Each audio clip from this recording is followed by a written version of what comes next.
Okay, good afternoon, everyone.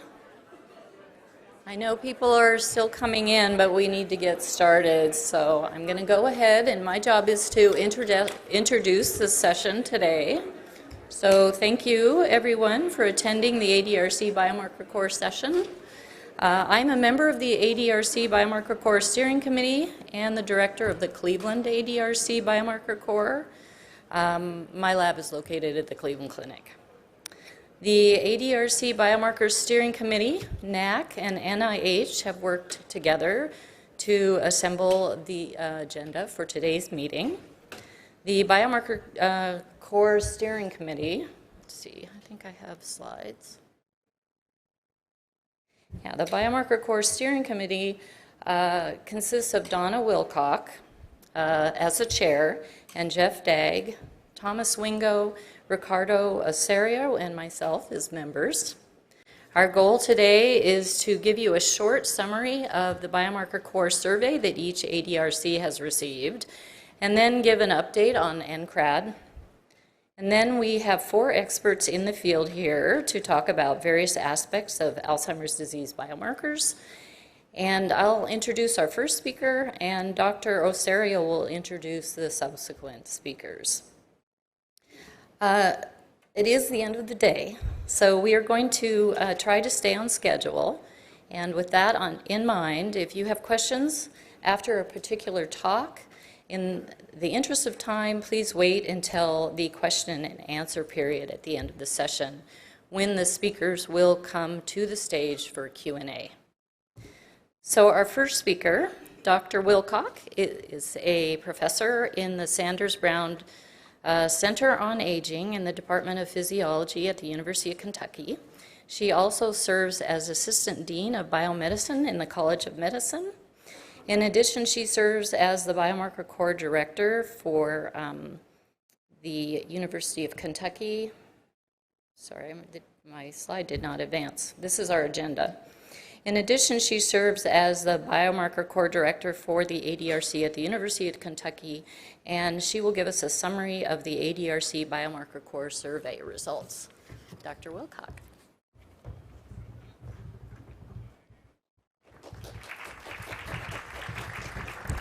Good afternoon, everyone. Thank you, Dr. Beckrus, for that wonderful introduction. I'm just going to take a few minutes. Many of you filled out these questionnaires that we sent out. I wanted to deliver some of those results to you and tell you where the steering committee priorities are going to be for the coming year. So, as you saw, this is the makeup of our committee, and the goals of the survey that you all received were to start assessing what sites are banking and collecting with respect to fluid and fluid biomarker data, to start working on data entry variables for biomarker data so that this can be entered into NACC and we can start sharing our biomarker data, and to establish what obstacles exist right now for the various ADRCs with respect to providing that kind of data entry. So, some common themes that came out of that survey, it was very clear that I think most of us agree we need best practices for our fluid collection and performance of biomarker assessments. We need to minimize the burden on sites with respect to the data entry. There were a number of additional biomarkers that centers would like to see, and I think Jeff is going to talk a little bit about that. This is in respect to the offering from NCRAD and the biomarkers that are being measured at NCRAD. The vast majority of centers are sharing biospecimens already, and they're sharing biomarker data with their data core. So it seems like most centers are already trying to centralize within their own ADRC their data from biomarkers. And then there was another common theme of a need for harmonization and questions about what data types would we want to be collecting within NACC? Do we want these to be raw values, some kind of harmonized, normalized values? And at the end, I have a call for action to get help from you all on this. So we had a really great response rate to this survey. 90% of our ADRCs participated in the biomarker survey. So thank you, because I know these things take time away from our already very busy days. We really do appreciate all of you filling that out. Right now, as you know, NCRAD provides APOE feedback, and so you can see here how many centers are currently using that service, how many are interested in using that service, and then how many are not really interested at this time. When it came to how many centers are already using the NCRAD plasma biomarker analysis, that we had 13 centers that are currently using NCRAD for their biomarker data. We also had a good number who were very interested in potentially using that service from NCRAD. We also had a number that are not interested in using that. They're set up in their own ADRC, which is fine. And then some would consider for future biomarkers, depending on what the offerings were from NCRAD. There was an overwhelming desire to see p-tau217. So 14 centers specifically wanted to see p-tau217 being offered at NCRAD. And again, I think Jeff's going to give an update on that after I finish here. We had a few centers wanting to see 231, a couple wanted to see CRP, and then there were some requests for other things like plasma cytokines, angiogenesis markers, and complement factors. So you can see lots of fluids are already being collected and analyzed within the site. So many ADRCs are already analyzing their CSF. There's less analyzing plasma and serum, but you can see that most sites are collecting these specimens, so these would be potentially available. Some are using outside labs, most are using their own ADRC services. So this is a call to action. We have 2 working groups that we are looking to form, and the first working group will be to establish fluid best practices. And so if you are interested in volunteering for this, we have a QR code here. Also, there's a website you can go to. This is a survey, so you just tell us your name, which working group you're interested in being a part of, and we're going to start that work very soon. It's very clear this should be a priority. The second working group is going to get together in coordination with NACC to start to establish a list of variables and start to consider those harmonization methods and how biomarker data will be entered into NACC. So same QR code, same survey, you're just going to indicate which of these you're interested in, and if you're really ambitious, you could probably join both working groups. We did have an overwhelming response on the survey for people who wanted to be involved in these, so I really hope a lot of you step up and volunteer to help us get these things going. The more input we have, I think the happier your ADRCs are going to be with the product. So with that, I am going to finish, say thank you, and I think Jeff is next, but Ricardo's going to introduce him. Thanks so much. Thank you. Hi. The next speaker is going to be Dr. Jeff Deitch. He's from Indiana University ADRC, and he's the scientific director of NACC. And the title of his talk is NACC Biomarker Lab Updates. Yeah, it's hardly a talk, just a quick update. So I'm going to talk to you a little bit about the NCRAD Biomarker Lab and just kind of give you an update of where we are so far in terms of implementation. I think it was maybe a year ago that we first started talking about this and what we're doing and how we're planning this. And so to me, it's a big milestone just to see how far we've come. Hopefully you'll think so too. We started this really with a goal of being able to deliver really robust and reliable biomarker measurements, and that's for the purpose of that is to advance our understanding of neurodegenerative diseases. And I think it's really important that we can do this as a one-off study, and that's what we see all the time. And what we're trying to do in NCRAD is to do it consistently and reliably, so you don't have to wait till the end and batch your results for your study, but you can do regular updates of data. So this is where we are now. So we have the Quanterix Simoa, which most people have. We use the neurofilament light advantage kit. That's qualified in our lab if you just want only that. We also use the 2-plex, where you have neurofilament and GFAP, and the 4-plex, the N4PE, where you have neurofilament, GFAP, and the 2A betas. And then we do offer also the phospho-tau version 2, and also now the version 2.1 advantage kit from Quanterix. We've received the Fuji Radio LumiPulse platform, if you're familiar with that, for CSF. We've implemented it and qualified it for plasma. I'll show you some of the results from that. It looks pretty good. It's a lot better than the Quanterix 4-plex. So from a clinical utility perspective, I think we're going to try and switch to that. Again, I'll describe that. And then we did look at the LumiPulse p-tau 181, and what we determined from our study is that it's basically the same as the Quanterix p-tau 181. So it's not better in terms of clinical utility, it's the same. And so then it becomes operational efficiency, or what you like to see, but we can actually, there's a bias, but we can correct for it, and you can combine data sets, and it's not going to be a problem. So we will offer that for studies who want to stay all LumiPulse, but there's no clinical utility advantage. And then we are looking at the ALZpath phospho-tau 217 assay, and why we're looking at that one is it's commercially available. It's the first one to be commercially available, and so we're looking at it. And I'll show you some of that data.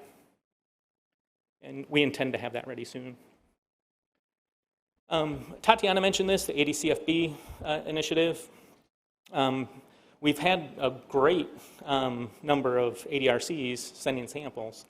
I was really surprised that we were able to generate so much data already. We returned quite a bit last October, if you recall. Hopefully some more got sent out before this meeting. Okay, yeah, so it did. Hopefully you'll see that. So now we're up to almost 3,000 samples where we've run them across all of the p-tau 181 and the N4PE. So that's all been collected in a uniform way. So even if you only have like 50 samples analyzed in your center, other centers have the same data that can be put together. So you can collaborate with one another and do analyses or whatever you want to do. And that data should be all the same. At ADPD recently, I presented on a cut point that we have for the p-tau 181 for amyloid positivity and showed it also worked for neuropathology, and then we applied that same cut point from our ADRC to the ADCFB study. And so you can use a prospectively defined cut point if you want. Just let us know. I'm happy to share that information. And then all of this data is returned to you, to the centers via NACC and REDCap. And we're going to be working, as you heard from Sarah, on the data front door and being able to deliver it not just to your ADRC portal, but also more broadly. You can't read it at the bottom, but those are all the fields we return. It's really not that important, but these are take-home slides. So this is the one slide I really wanted to get to, and I'm so happy I'm almost out of time. So changing assays for the ADCFB. This is really hard. So we're trying to deliver robust and reliable results over time. Okay, now I just told you the LumiPulse is better. What are we going to do? Gil asked about this yesterday. How do we do it? How do we show that we can combine data from a less performing assay to a better performing assay and still have consistency? And that's all a harmonization, like you heard about for imaging. We're doing all of that. So what I have on the slide is just showing you that the performance of the Fuji Radio, it's pretty good. The area under the curve is 0.84 in our ADRC. And so that's about the same as what we see for the mass spec tests, which isn't bad. Now that's just one study, so we need more data, which is why we want to implement it. But then all of those little colored points on the other one is a meta-analysis I did looking at the performance of 4240 measures from all the published studies I could find where they were comparing assays. And that's just showing you there seems to be this correlation with overall variability in 4240 in the performance. And it's not too surprising because the effect size and the quality go hand in hand. So it's really important to think about that. And so when we're moving to the Fuji Radio, when we qualified it, the CVs for replicate measurements are like 2%, really high precision instrument. And that's why it's performing a little bit better. So it's not just luck. It's got some data behind it. The graph at the bottom is the p-tau 217 results. And that's just to kind of show you where we are with that. So we did again, study samples from our ADRC. And we looked at the Fuji-Rabio or the LumiPulse instrument, the ALSPath 217 assay in the middle, and then the Simoa that we've been running in the lab. And you can see that the fold change in the 217 assay is about 4. And so it's performing like the rest of the 217 studies that you've seen in the literature. So, you know, from this one small study, it looks like this assay also is performing like the other 217 assays. And I think that's what we've seen at ADPD and other people's studies so far. And so we're feeling pretty good about it, and we're going through and moving towards qualification. And qualification is just we buy kits and we do precision and reproducibility and things like that, get it implemented into the flow of the lab. So that should be available probably July in this year. So we can start moving towards that, and probably in the next quarterly run of the ADCFB, we'll do that. We'll run a couple hundred, maybe more, samples in both the 181 and the 217 to build that correlation analysis so we can harmonize data. And we'll do the same thing for the 4240. My counter's not going. So the NICRAD team is incredible. Kristen's here. And they do all the work. But we don't do anything without all the samples that you guys provide. So you send in all the samples, all the ADRCs around the country that participate, and then NICRAD, and then, of course, all the help from NACC. We couldn't get the data back to you without it. It's really critical for everything we're doing. So I think I have questions later, and I think we turn it over now to the next speaker. Right?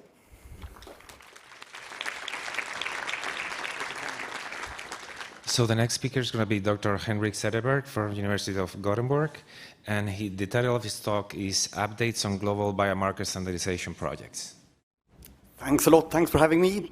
I will start with actually present. Now I also work in UW-Madison as a visiting professor, and here is the wonderful lab team that we have there, a fluid biomarker laboratory that I help Sterling Johnson and Cindy Carlson leading.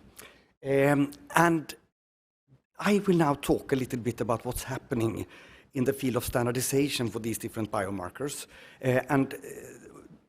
These developments will also help with a lot of things that Jeff discussed in regards to making sure that an assay, when you switch from one assay to another, that you measure the same analyte.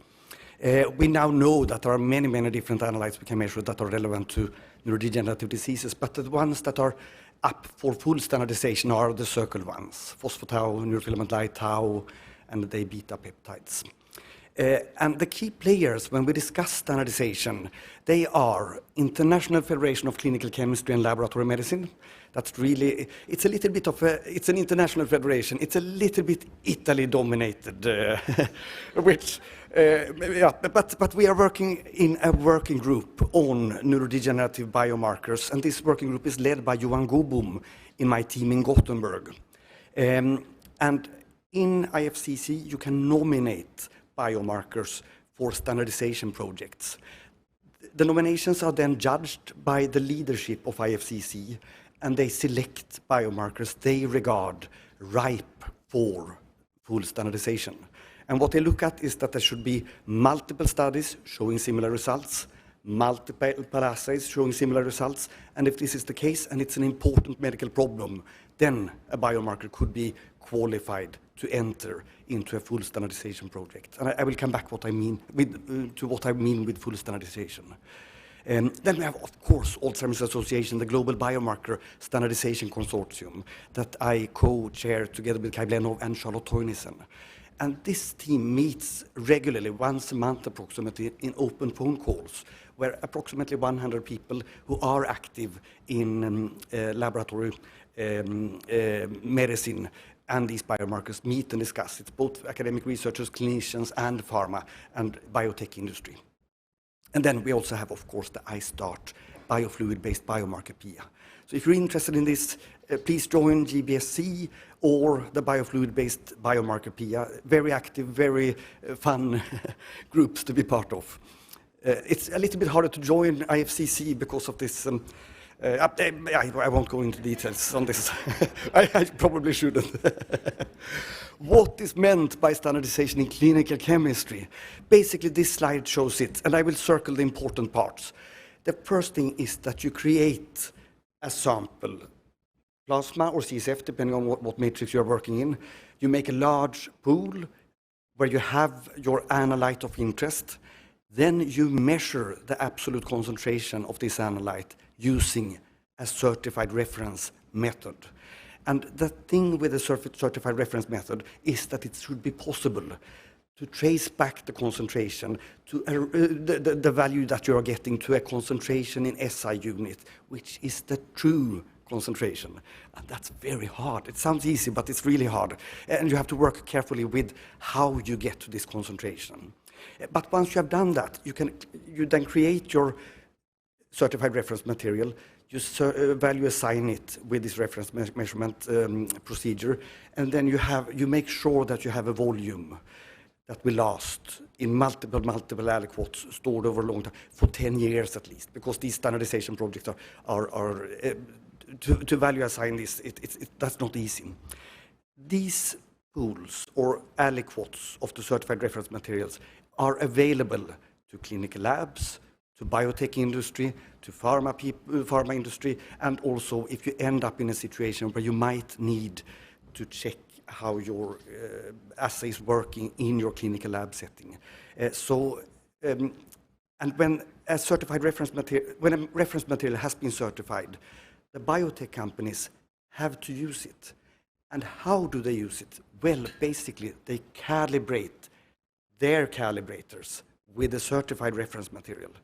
And then this means that different assays will give the same absolute concentration. And when you have achieved this, then you have a fully standardized biomarker. Sometimes this is not possible, and then we have to stick to harmonization. But standardization is the goal. Why standardization? Certified reference materials, value assigned to an SI unit, concentration preferably, using a certified reference method, they will make it mandatory for kit vendors to use them as calibrators of their assays. Similar results will be gained by that. It will also make a diagnostic field less dependent on one or a few companies. And this is super important. We want competition because we sometimes see how prices for kits suddenly can skyrocket. We saw it last year when a company suddenly gets insolvent or has problems. So it makes us quite vulnerable if we stick to one particular assay. If we stick to one particular lab, that lab might close, or there might be other things happening that makes the lab non-functional. So this makes us as a field much more resilient to sudden changes in how these assays are produced and costed.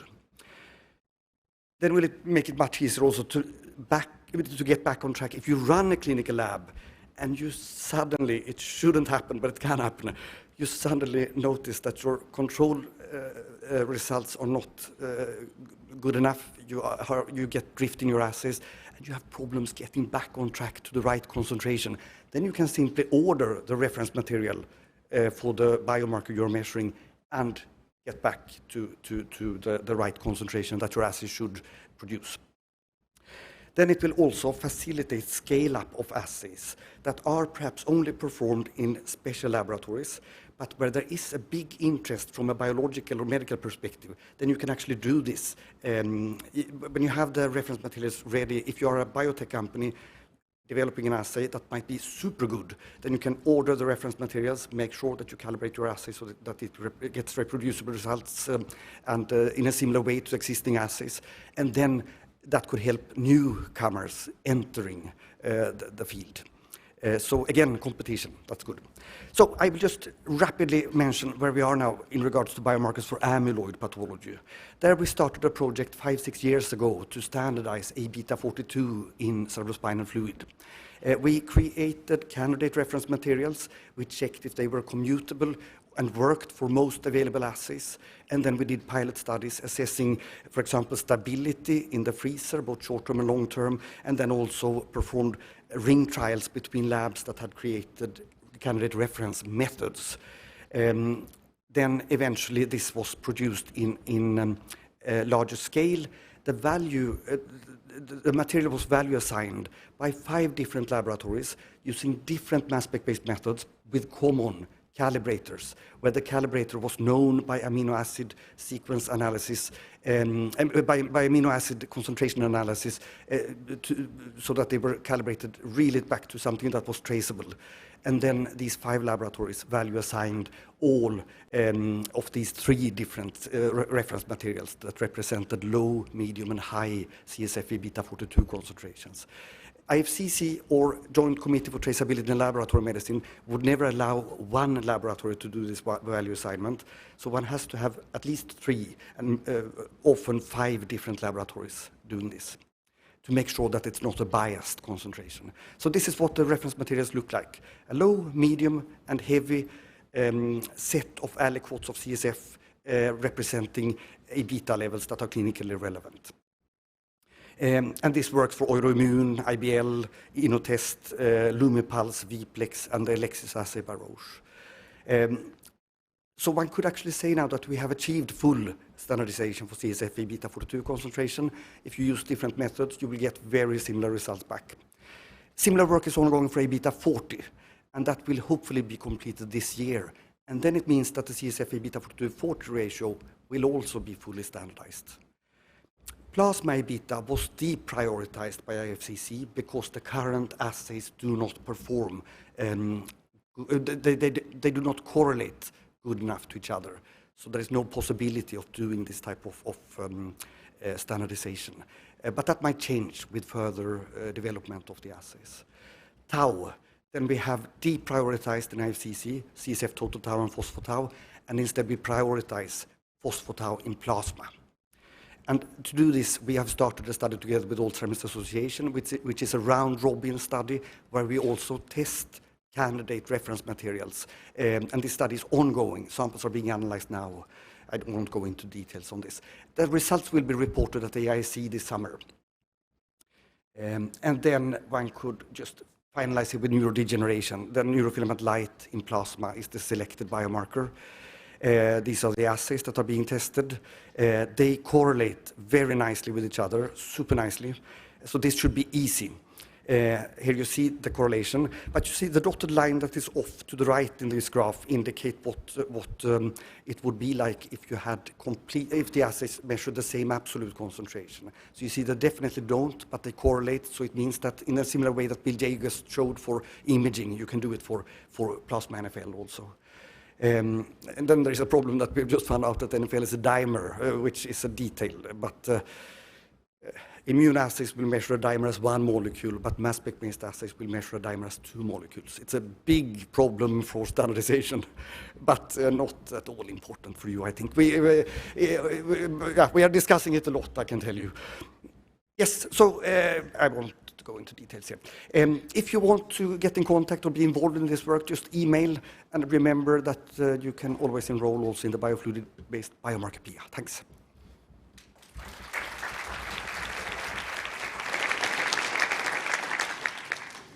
So the next talk I think is going to be virtual by Dr. Randall Bateman, and the title of the talk is Amyloid-lowering antibodies effects on plasma and CSF biomarkers. Okay, hello everyone. Glad to be here and presenting on this topic. I'm going to be talking about the effects of lowering amyloid plaques through treatments and the effects on biomarkers in plasma and CSF, and what does it mean and how we can use it in the clinic.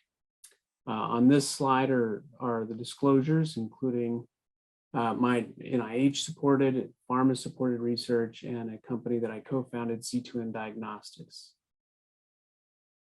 The clinical use of blood tests, I want to just highlight that we are in the golden era of being able to use diagnostic tests in the blood, and as we have been for CSF and PET for some time.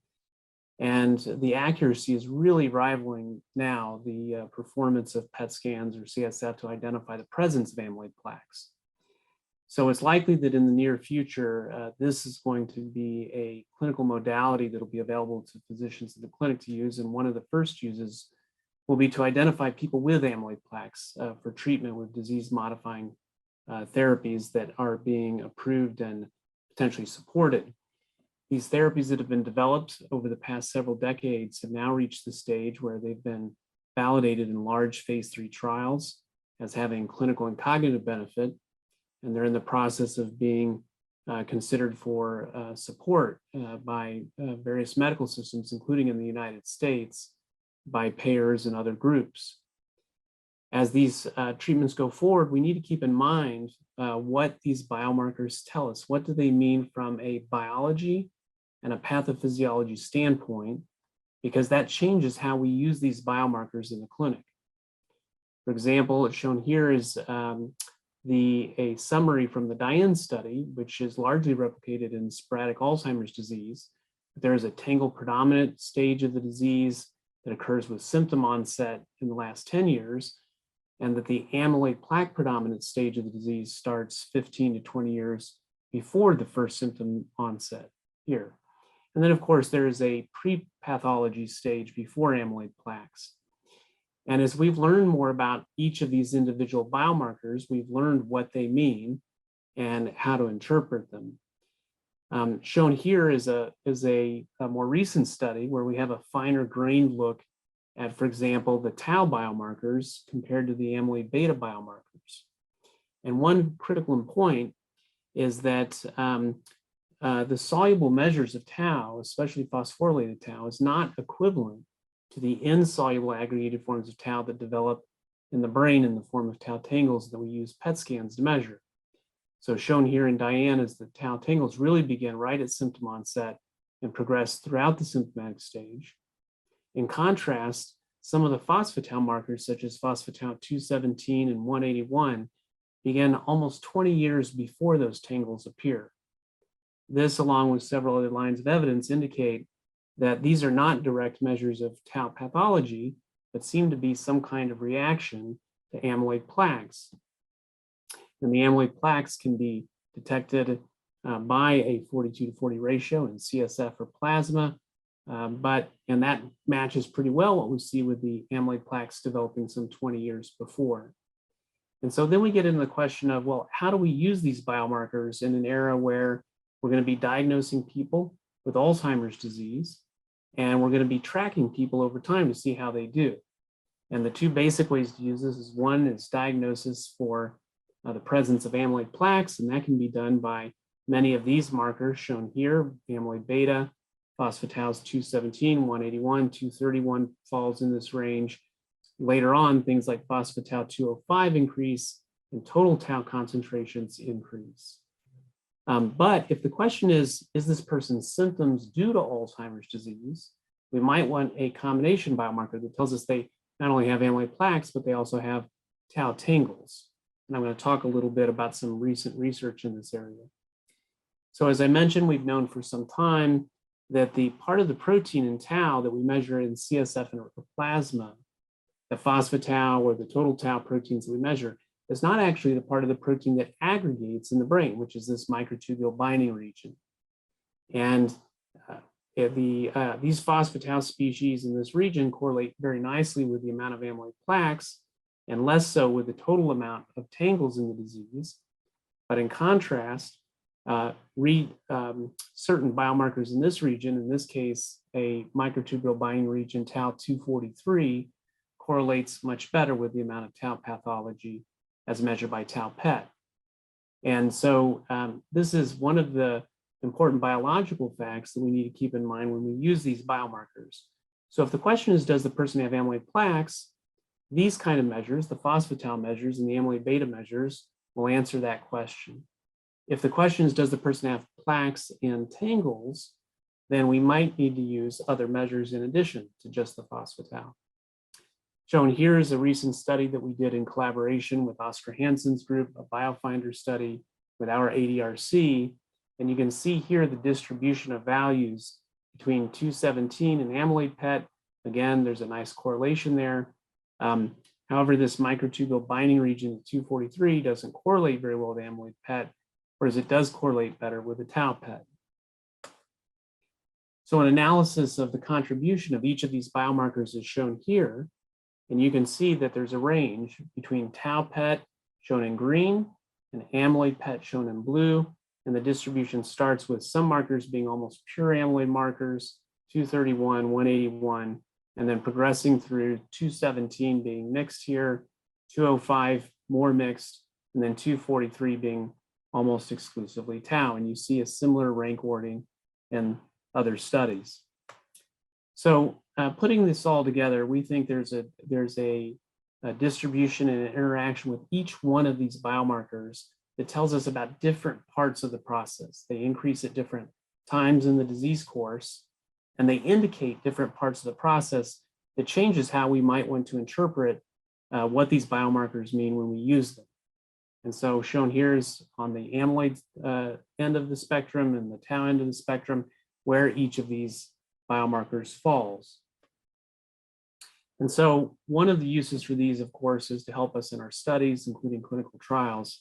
And there's real value, and it's already being implemented in many, if not most, clinical trials where we're screening for disease-modifying treatments for amyloid plaques and other disease states, that we can use these kind of plasma biomarkers to decrease the recruitment time. And that means we can finish the trial sooner, find answers sooner, and at less cost.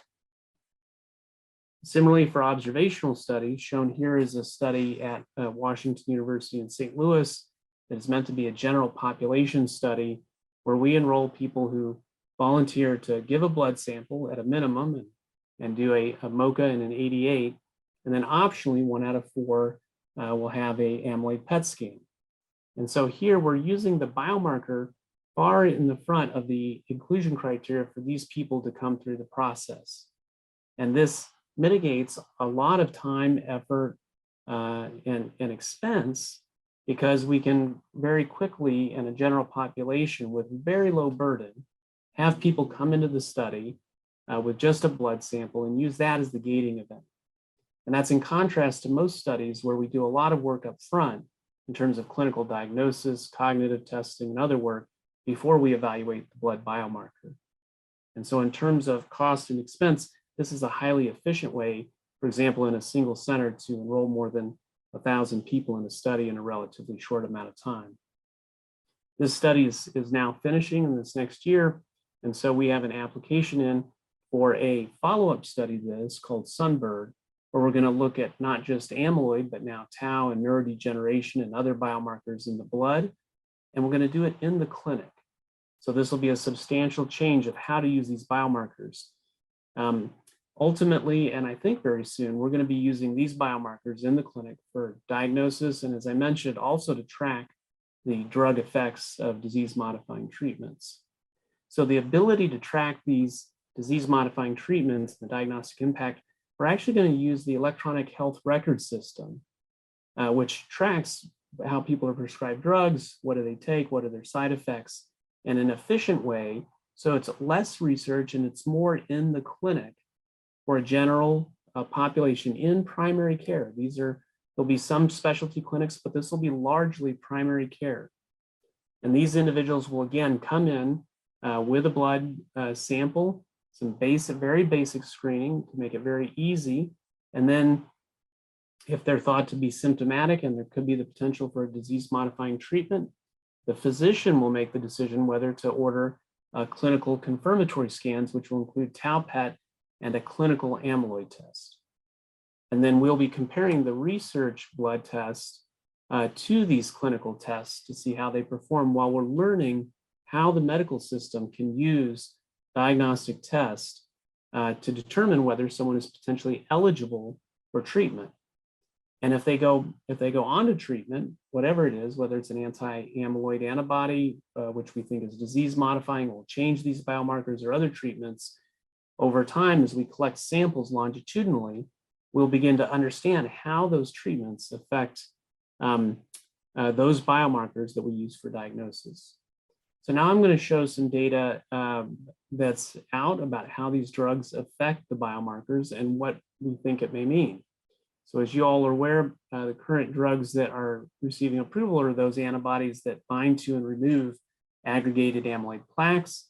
There are other attempts to modulate amyloid beta that have not yet been successful in phase 3 trials. But when plaques are removed, we see substantial changes in the biomarkers.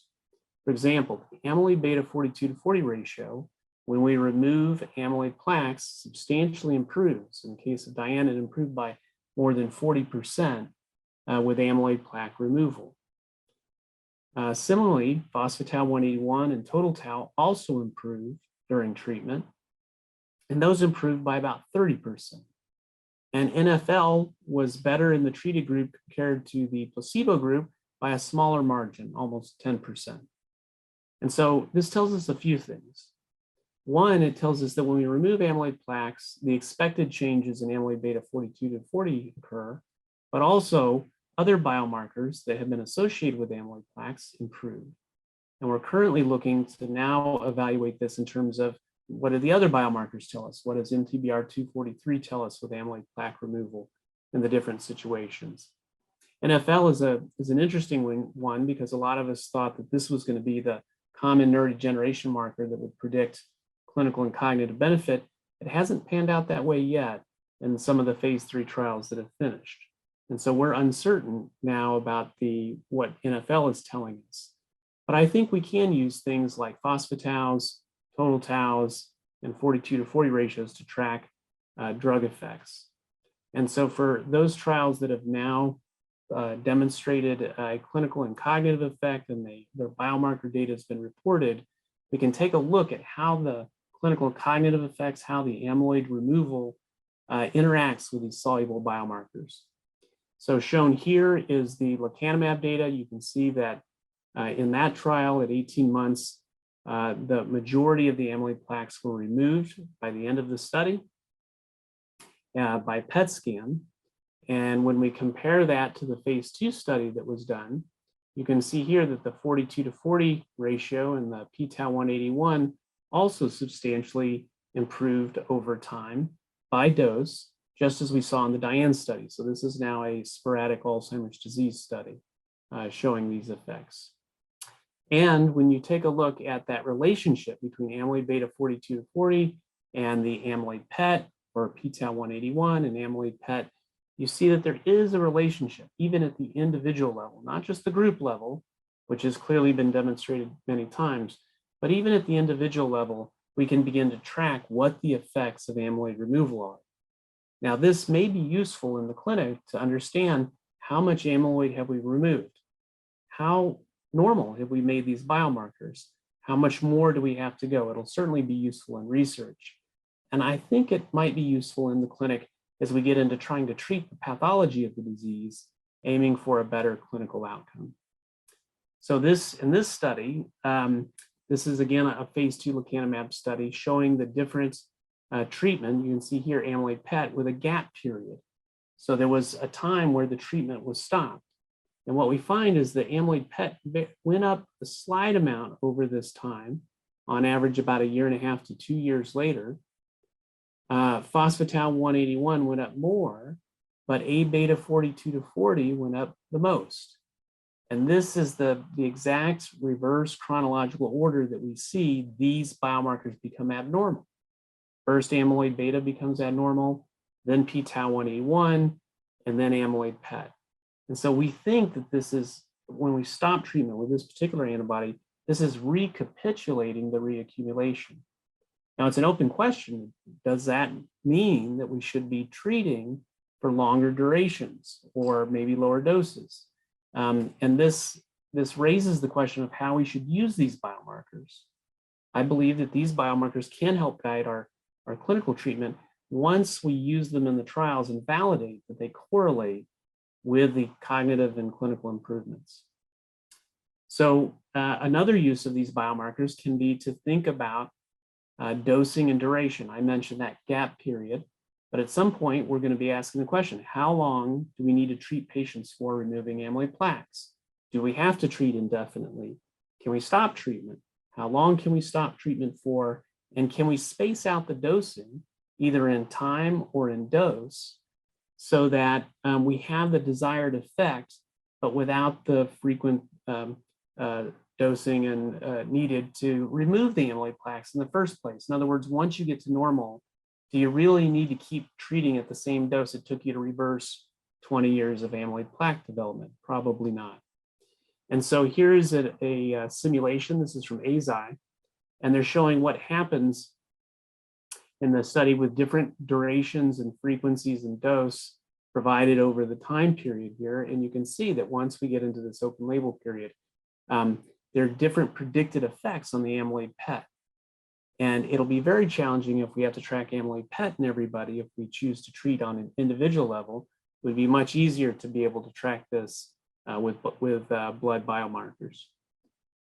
And so finally, I want to just talk about how biomarkers impact not just treatment with current treatments that are FDA approved and for diagnosis, but how we might use these biomarkers in the future and why it's important for us to understand what these biomarkers are actually telling us about the biology of the disease. And the reason it's important is that we hope that at some point, we will be able to not just have one treatment, but more than one treatment that we can use to treat our patients with. In particular, we know that we can remove amyloid plaques, at least by PET scan, but we're uncertain the long-term effects of how we can fully and completely treat the tau pathology that has already started in symptomatic people. And so for that reason, the DIAN-2 has launched a combination trial called the Tau Next Gen, where we're going to be testing 3 different tau drugs to look at the effects of how can we combine amyloid drugs with tau drugs in a way to have a larger impact than we could have with either one alone. We're currently running a trial with E2814, which is an anti-tau monoclonal antibody to that microtubule binding region, with lecanemab, which is an anti-amyloid antibody, which has shown benefit in its sporadic phase 3 trial. In combination, we're using these two, and we're going to look at a 2-year biomarker endpoint to determine how have we affected the biology of the disease to confirm that we're doing what we've designed the drugs to do before going on to the 4-year tau PET and cognitive endpoints.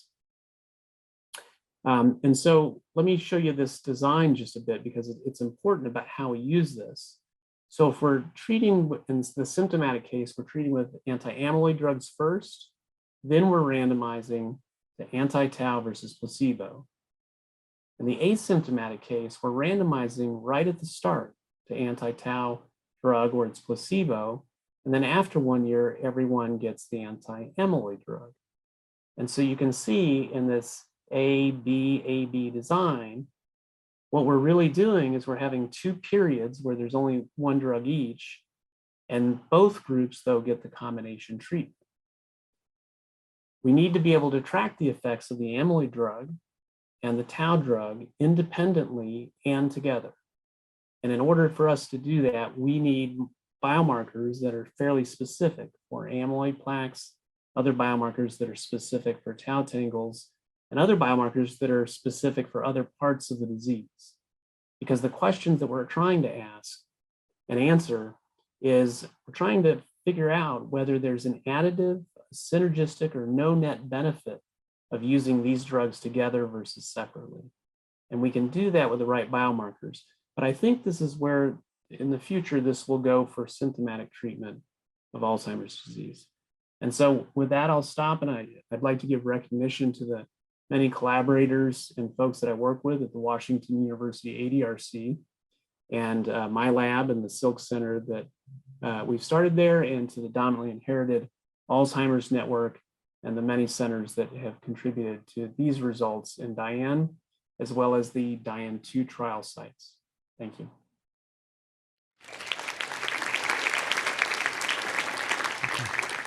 We're running a little bit behind on time. The next speaker is going to be Dr. Michelle Mielke from Wake Forest University.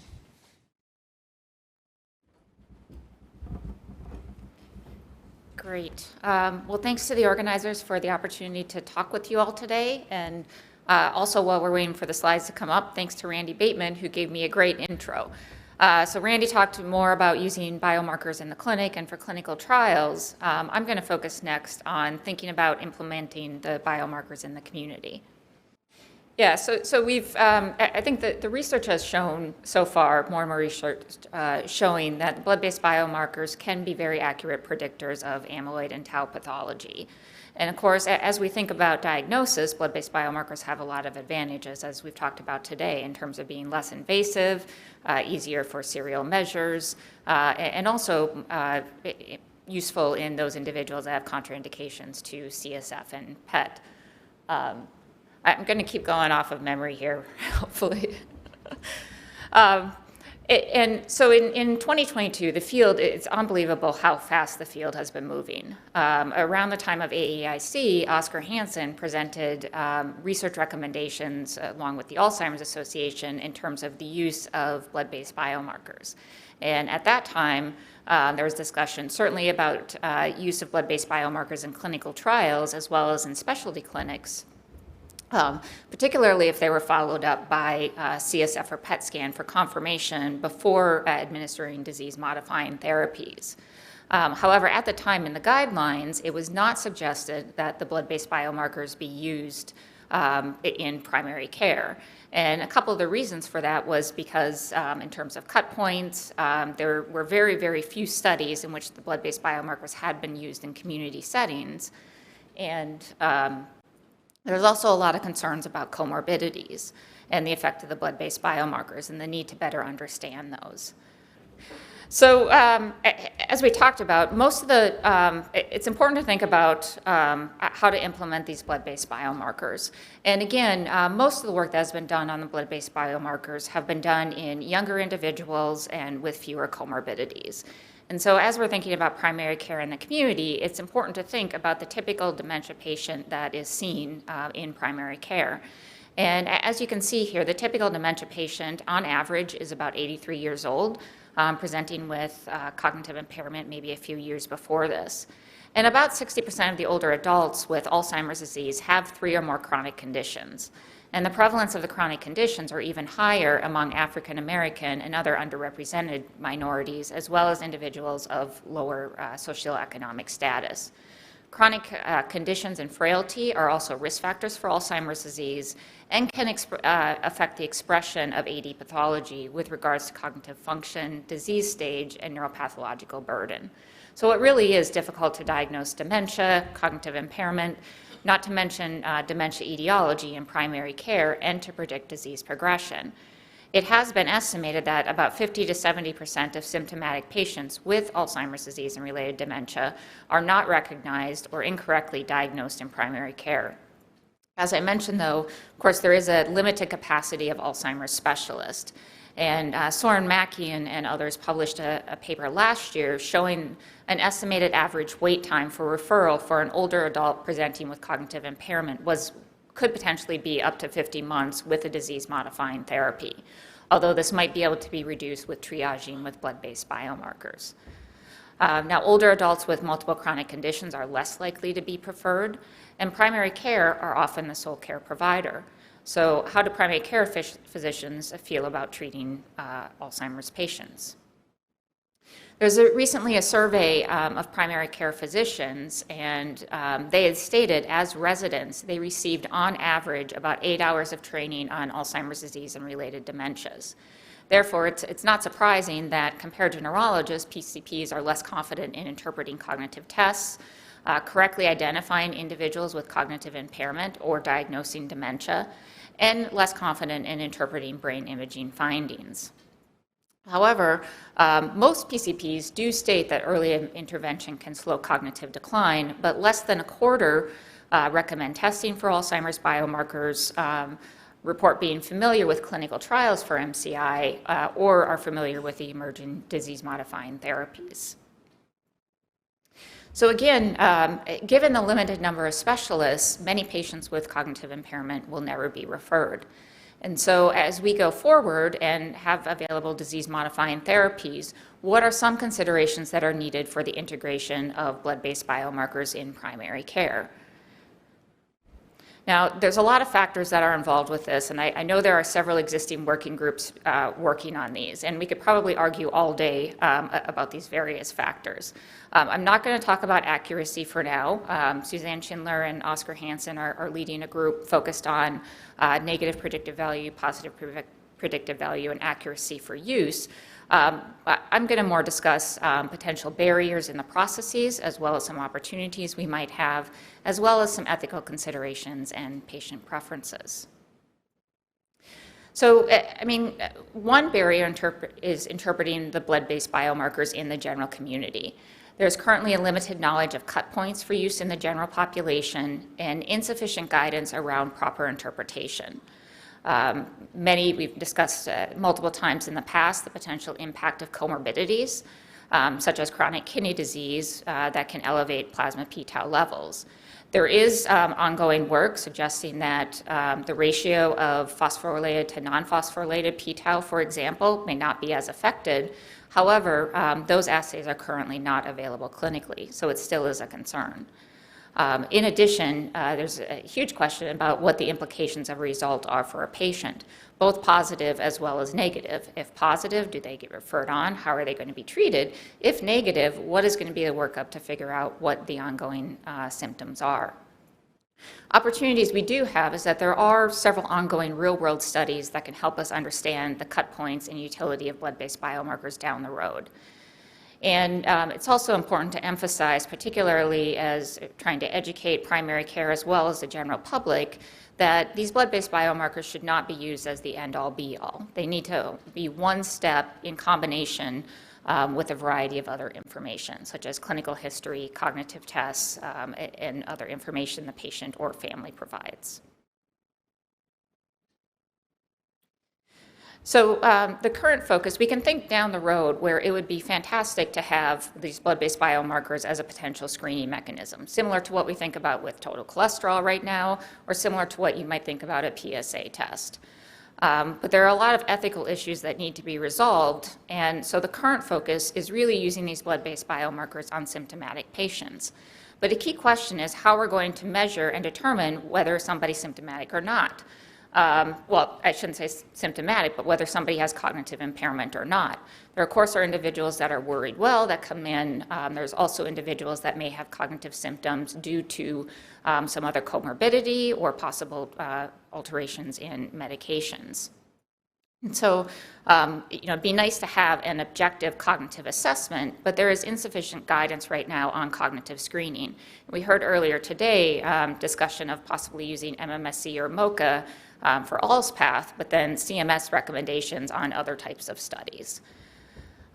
It's also a concern that the screening is typically relatively insensitive and nonspecific, and this can be more of a concern for certain races, ethnicities, as well as low education. On the other hand, individuals that have high education may be able to mask their symptoms, score perfectly on a test, but still be having some cognitive decline. One difficulty that we've had in terms of thinking about cognitive symptoms is that they are, or assessment of cognitive symptoms, is that they are very resource intensive. And of course, primary care physicians have a very limited amount of time with the patients and are also faced with staffing shortages as well. So thinking about some of the opportunities, one is that we could potentially utilize digital tools that could occur in the clinic or beforehand, therefore not taking the time of the PCP, and perhaps training some of the support staff to help administer these tools so the results would be ready once they see their physician. There's also unclear value in terms of both the early diagnosis as well as use of blood-based biomarkers in the general community. There's still a thought, even with disease-modifying therapies, that maybe people don't want to be diagnosed as early. Even some primary care physicians that understand the importance of diagnosing early for disease-modifying therapy are less likely to actually go through the process to diagnose patients in primary care. And so there's a need to have people understand the value in terms of early diagnosis as well as use of blood-based biomarkers, not only patients and providers, but also payers. Costs of tests and whether they will be covered is, of course, still a real question.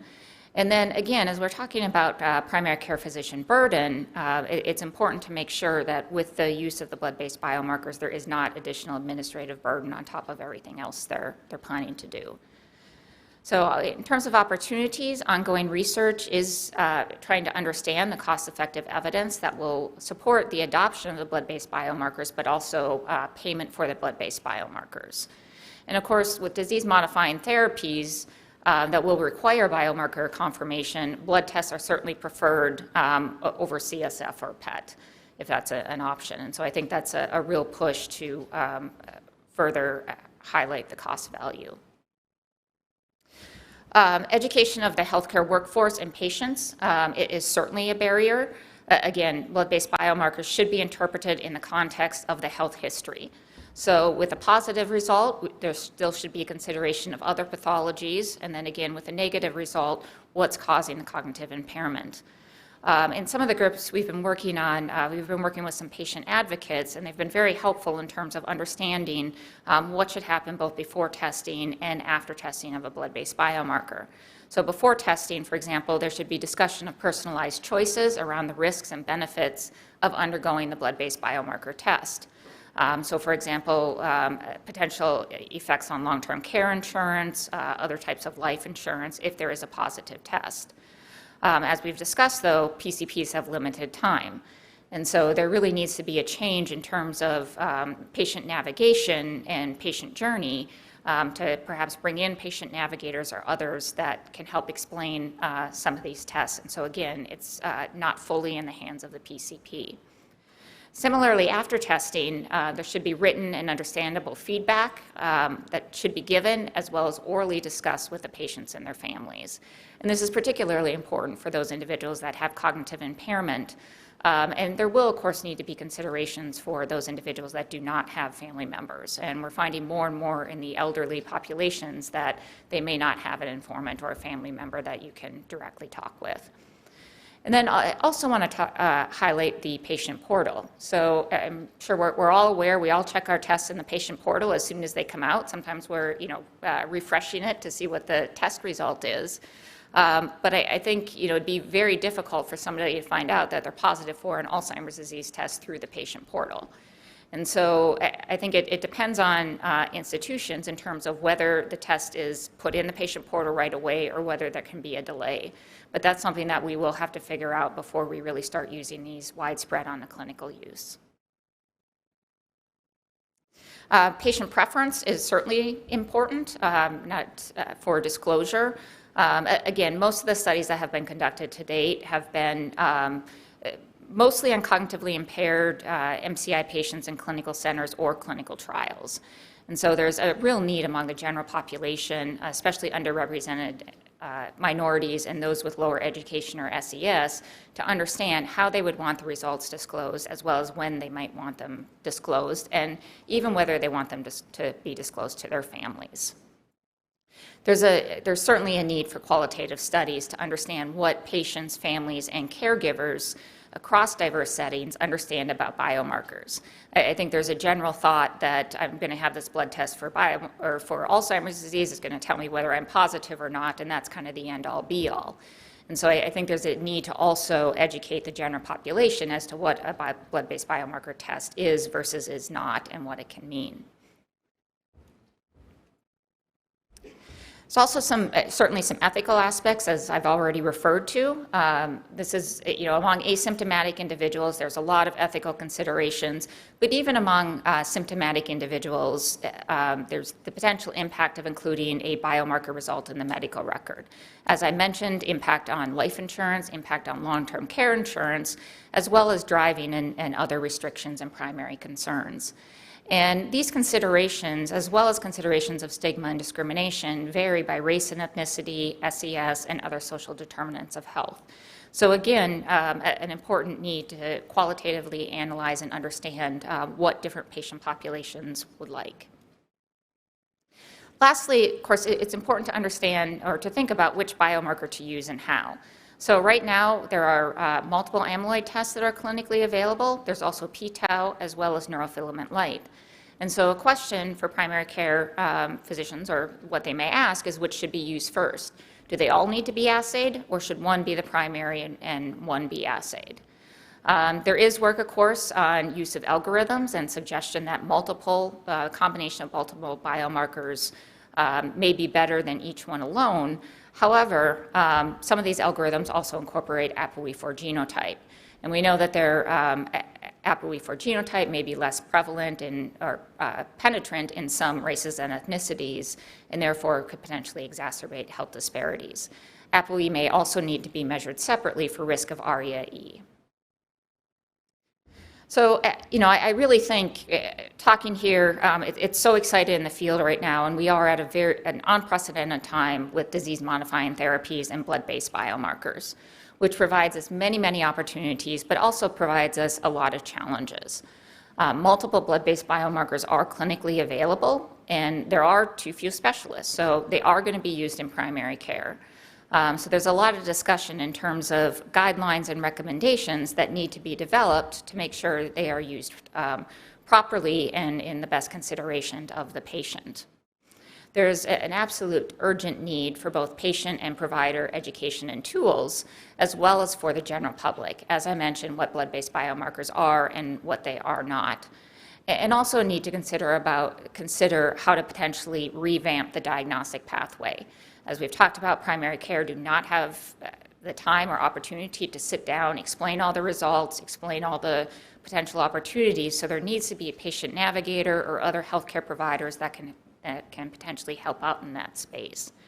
And I do want to mention too that a lot of times, talking about primary care providers, certainly most of the interactions that we all have are with primary care providers that are associated with academic medical institutes. And so I think there's a need to also incorporate a lot of additional input from primary care providers that aren't typically collaborating with academic institutes, particularly those that are in more rural areas, and to understand what we can best do to help them on their journey. So thank you very much.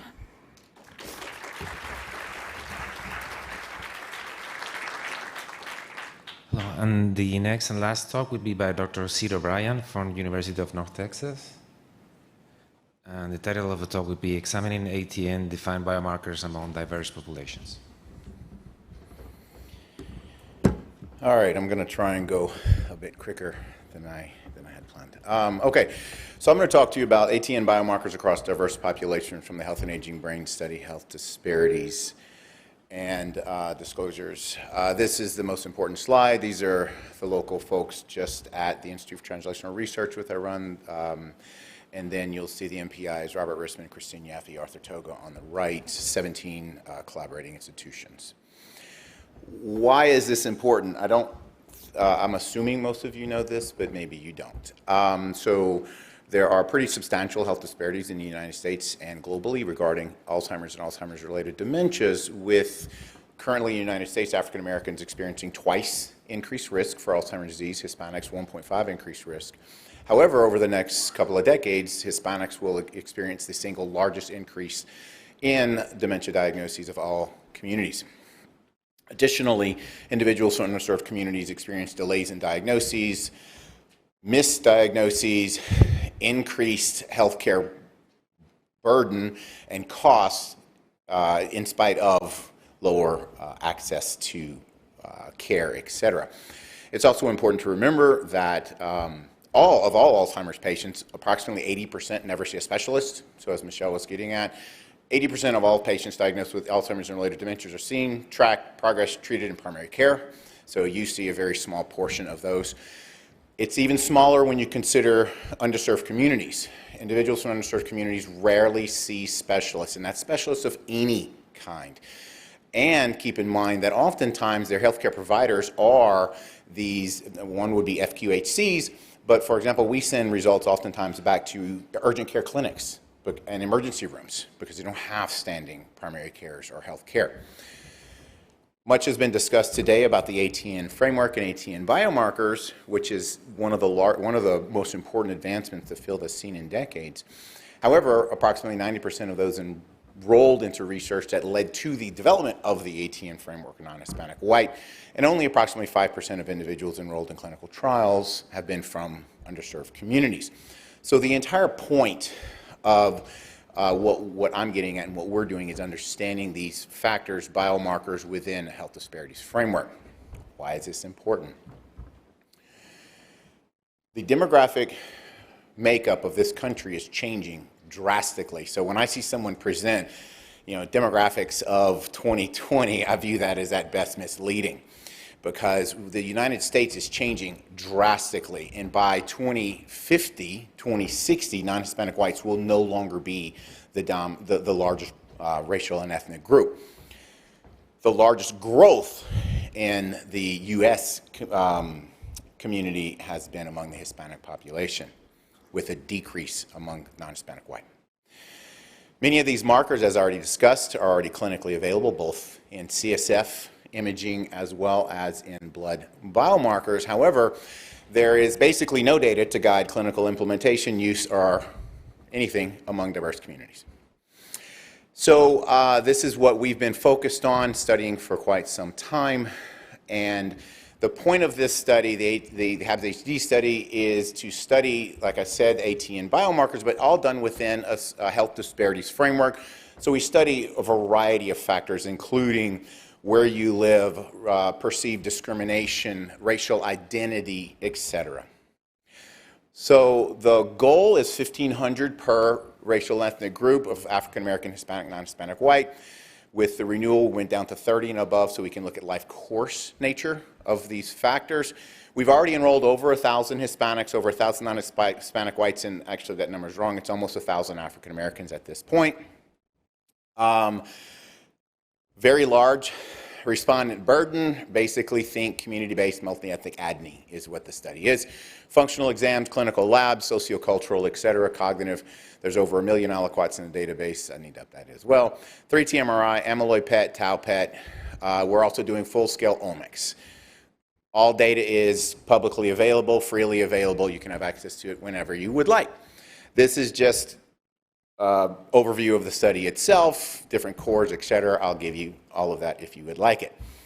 I'm blowing through things. I might have my apologies, but I'm trying to get us at least somewhat caught up. So why are we doing this? Well, basically, I can begin with the end in mind. These markers vary by race and ethnicity. Doesn't really matter which marker you look at, they vary by race and ethnicity. So this talk is going to raise more questions and provide answers. We started off back in 2013. One of the things we wanted to look at was obviously ApoE4, single strongest genetic risk factor for late onset Alzheimer's disease. And what we found is that ApoE4 positivity substantially lower among Mexican American Hispanics as compared to non-Hispanic whites. We have validated that across multiple studies. Hector found that Mexican Americans had lower ApoE4 prevalence among as compared to other Hispanic groups as well. This isn't published, but we have GWAS now for almost 1,000 Hispanics and 1,000 non-Hispanic whites. We're wrapping up doing GWAS now among African Americans. And basically, this is just pulling some of the top genetic risk markers from Kunkel et al., showing that kind of doesn't matter which one you look at, they vary by ethnicity. We are also doing ancestry genomics on everybody. So that's ApoE4. What about amyloid?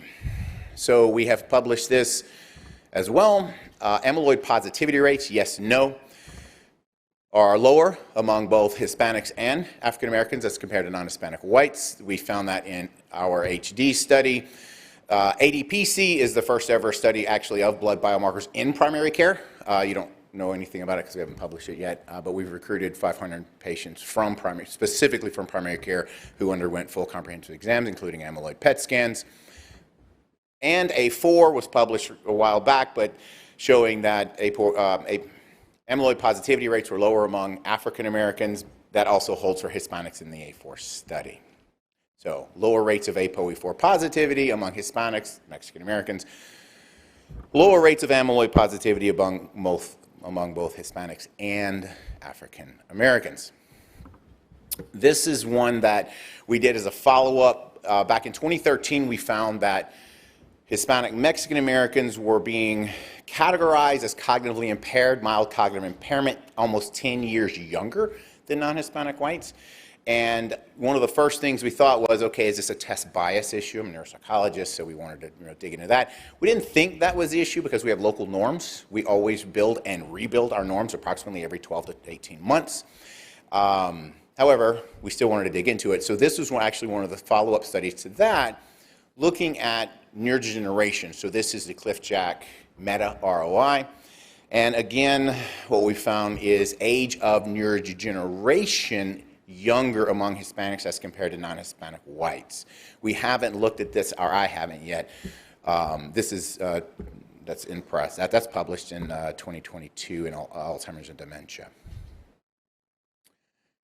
So what about blood-based biomarkers? Really, the take-home point is blood-based biomarkers vary across race and ethnicity. It really doesn't matter what the marker you look at. Some ratio scores appear to potentially alleviate some of the differences. This is one looking at both at African American, Mexican American, non-Hispanic white. And you can see differences across groups. We also recently published another study validating the differences in ApoE4, but also plasma, NFL, A-beta 40, 42, and total tau.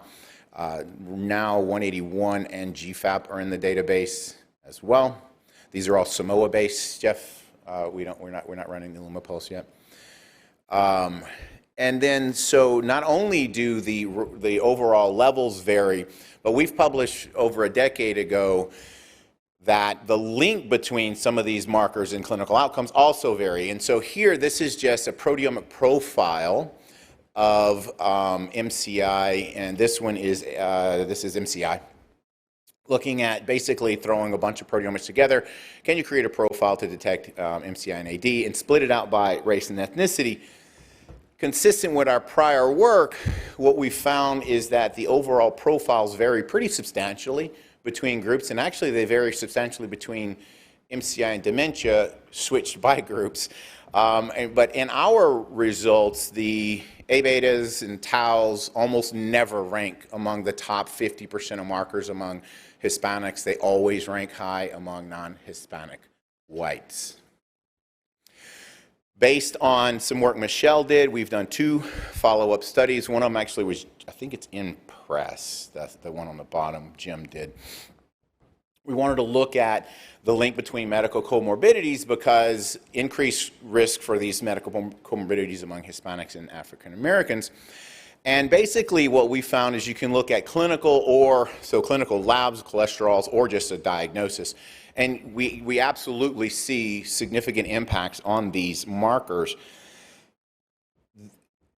One of the things we did a while back looking at with a characterization of NFL, not necessarily by ethnicity, but looking at medical comorbidities. And what we found is that if someone who's cognitively normal under the age of 65, who has the presence of hypertension, dyslipidemia, diabetes, that negative triad, their plasma NFL levels look exactly almost comparable to someone over 65 who's diagnosed with Alzheimer's disease.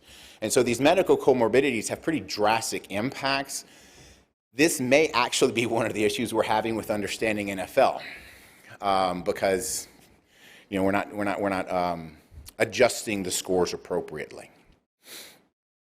And so what about, so that's prevalence rates, just raw values as well as comorbidities. We also have found that the link between some of these markers and the biomarker, the plasma and other markers and outcomes vary. So here, for example, one of the things I was very curious about is ApoE4 is less prevalent, but when ApoE4 is prevalent, is it associated with an Alzheimer's pathology, which one would hope? And what we found is that when ApoE4 is present, it is still associated with brain amyloid among Hispanics and non-Hispanic whites. And the effect is a little larger among non-Hispanic whites, but it is absolutely still there. So the presence of ApoE4 may still be indicative or linked to an underlying Alzheimer's pathology. And one of the things that we did as a follow-up that I found fascinating, ApoE4, from a cognitive standpoint, It'll be just a little bit longer than 12 minutes. So from a cognitive standpoint, ApoE4 has been related to basically everything. Processing speed, poorer everything. In our work, ApoE4 was specifically associated with memory loss among Hispanic Mexican American. And so the presence of ApoE4 may still define some underlying subgroup. What we did find is also ApoE2 is less common among Mexican Americans and may not be protective.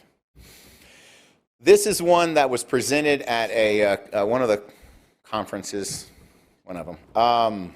Hasn't been published yet, but fascinating because, as all of you know, amyloid doesn't track very well with cognition. There's a statistically significant, but kind of a ho-hum sort of effect. However, in our data, 210 African Americans with amyloid PET scans, amyloid PET was actually associated pretty strongly or consistently with cognition across a variety of tests. And then among Hispanics, it was tau that was most strongly related to cognition. This is one that I thought was important because we've shown the medical comorbidity differences, but what also we found is the link between diabetes and metabolic markers and amyloid has been rather inconsistent. It may be because we've been looking in the wrong populations. And so among Hispanics, increased risk for diabetes, some of these markers do appear to be associated with amyloid burden. And this is one that we have a nurse that works in the group, a PhD nurse practitioner, who started this line. She's now taken it over, but looking at some of these markers and functional outcomes, and a lot of this is because a lot of clinical trials, for example, use functional outcomes as well. But as a nurse, she has a very strong interest in those outcomes. And what we found is the link between these plasma markers and functional outcomes also seems to vary by race and ethnicity. So overall, basically what I said was true is I'm going to raise more questions and I'm going to provide answers. It really doesn't matter where we look. These markers absolutely vary by race and ethnicity. And it's whenever all you have to look at is data among non-Hispanic whites, then that's what we look at. Well, our data is suggesting that we really need to be much more inclusive in our recruitment and research strategies. All data is publicly available. Just as an FYI, we have over 2,500 amyloid PET scans, 1,500 tau PET scans, and 5,000 MRIs. So the data is there if you want to look at it. I know Bill has downloaded, Charlie's used data, others have as well. Leanna and I have talked about using some of our data to compare with hers, and we're now recruiting. We have almost 500 younger participants in that 30 to 49 range because we just started recruitment there. We'll have 1,500 there. So all data is publicly available. The data access is shifting over to Lonnie. The data right now is publicly available at my institute, but raw scans are available as well. I will stop there. And that's a good transition into our Q&A portion. So we are going to welcome back to the stage Drs. Wilcock, Dage, Zetterberg, Milkey, and Sid O'Brien. And then we also will have Dr. Bateman joining virtually.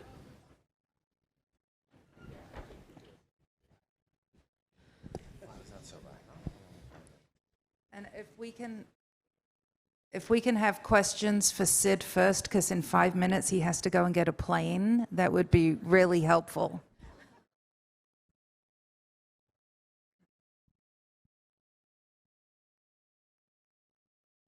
I can ask a question just to get us started. I'm wondering if there's some differences over time that are different by different ethnic racial groups. The next data wave, so we're actually soon to be releasing data specifically on that. We've got several thousand baseline. Right now, there's almost 2,000 follow-up in the database now, and so that data is now being available. It hasn't been analyzed yet, but it's there to be analyzed, both imaging and plasma.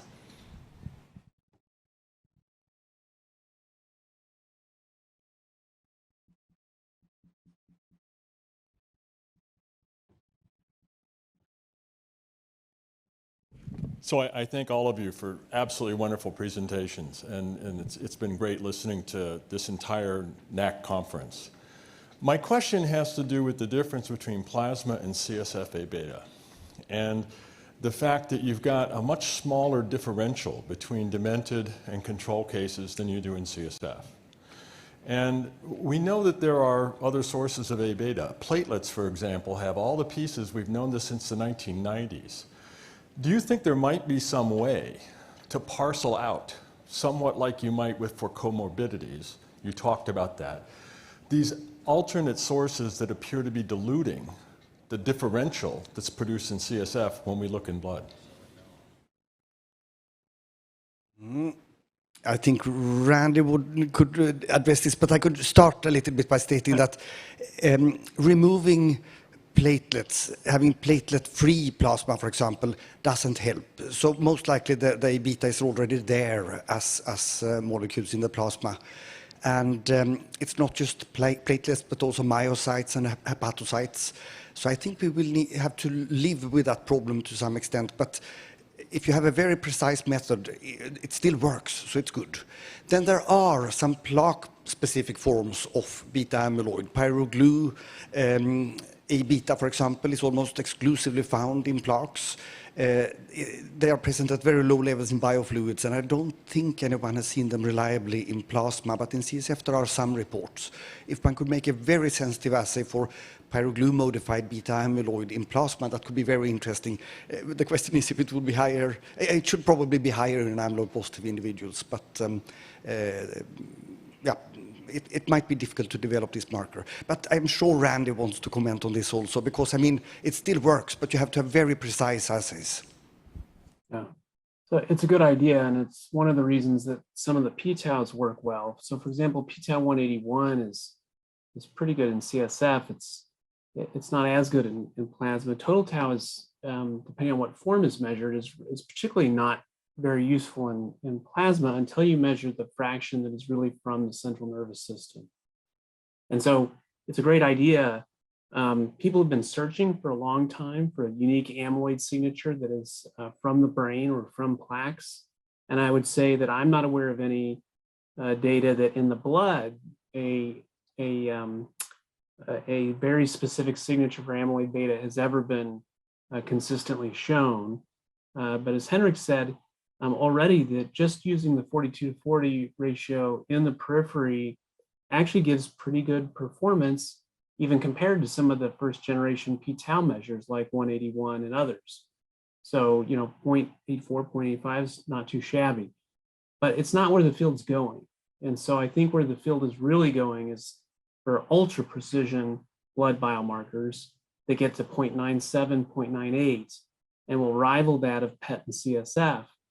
And as I tried to indicate, I don't think it's necessary that we find at this time. It would be great if we did, but I don't think it's required, because we have several now highly precise 217, 231 markers in the blood that really do reflect amyloid plaques. The amount of amyloid plaques is highly proportional to the amounts that we measure in blood. So I think we have a way to track this, and that responds in a similar way. I think the bigger challenge is not so much on that front. I think the bigger challenge is going to be, how are we going to develop blood tests for other pathologies and other processes? What about the immune system? What about the microglial response? What about neurodegeneration? I think neurodegeneration is another area where we really need to focus on brain-specific sources of neurodegeneration. The NFL is giving us hell in the periphery, because every time someone breaks something or bumps something, it bounces all over. So I think the strategy is a good one. Find a CNS specific signature in blood, and people are looking for it.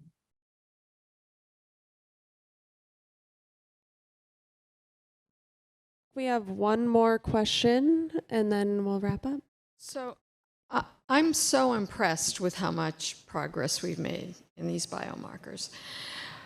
But I work in a healthcare system where amyloid imaging has been available to the people who are registered, and it's barely used.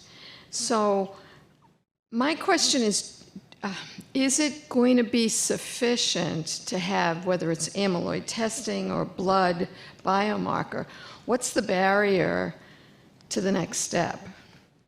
And particularly with both of these, I'm in a rare healthcare system that pays for them. Most healthcare systems don't. So even where it's being paid for, it's not being used. I'm curious if we have a model of how quickly we can change that.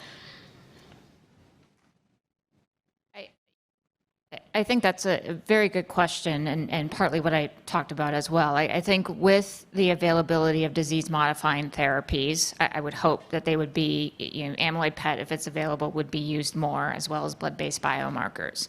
But I think there is a need to educate for, as I mentioned, for early diagnosis, as well as the use of these markers and the information that they can give us. I don't know that it's going to be quick or easy. I think, again, we've talked about, I can tell you, my family will ask me, oh, hey, I saw this new blood biomarker that also, that you can diagnose Alzheimer's disease. I'm like, okay, well, yes, no, whatever. So I think the information that's coming out from the headlines makes it a little bit difficult. So we do have our work cut out for us in terms of educating the general public. But of course, it's also extremely important to educate physicians as well in terms of why early diagnosis is important and what these biomarkers can, but also cannot do. I think it's reasonable to have as a vision that you would see your patient, you take a blood sample, you send it off to the local lab. 20 minutes later, the analysis might have been done. You might have sent the patient for an MRI, and the patient comes back, and you can discuss the findings and the also neuropsychological tests with the patient and the biomarker result, and actually do that as a part of a work stream to rapidly discuss if this patient is a candidate or not for the new treatments.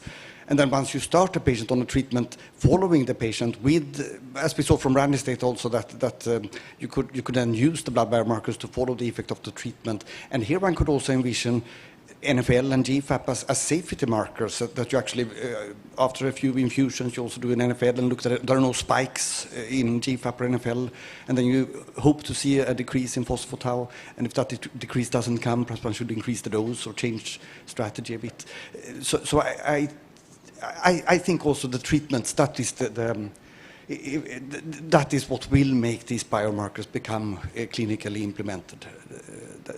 I think that will be the drive. All right. And lastly, Donna, do you want to plug those work groups one more time? Yeah, so we don't have the QR code up, but please, if you would like to help us with either the best practices or work with our group and NACC together to identify which types of data from biomarkers we want to collect within NACC, please sign up, fill out that survey. We'll gather your names and we'll try and get that first meeting scheduled. So we appreciate all your help. Thank you. We have a couple of announcements before we all depart the room. Go ahead on stage, yeah. Sorry, I don't want to hold folks, but I do want to say that you're going to be receiving an evaluation form via email. If you may have already received it, and please take 5 minutes to fill that out for us. These evaluations are critical for us to be able to continue improving these meetings as we move forward. We want to make them really valuable for the ADRC community. And also in future NACC sessions, we will be featuring other researchers who are using NACC data in innovative ways. So if you have someone you'd like to nominate for that, please let us know. In addition, we are interested in collaborating with more ADRCs. So if you're interested and have an idea for collaboration, please reach out to us. And with that, I'll pass off to Hannah. Thanks. But lastly, I just want to thank all of our speakers, our session chairs and steering committees that put together these agendas, all of you in the audience, our Bright AV team, my NACC team that has worked so hard. So just round of applause for all of you guys. Really grateful. And we're looking forward to seeing you in October. We're going to San Diego. If you haven't seen the slide playing, just save the date. We'll have the Data Core workshop on October 18th, which is a Wednesday, and then our ADRC meeting general sessions happening on Thursday the 19th and Friday the 20th. So see you there, San Diego. Bye.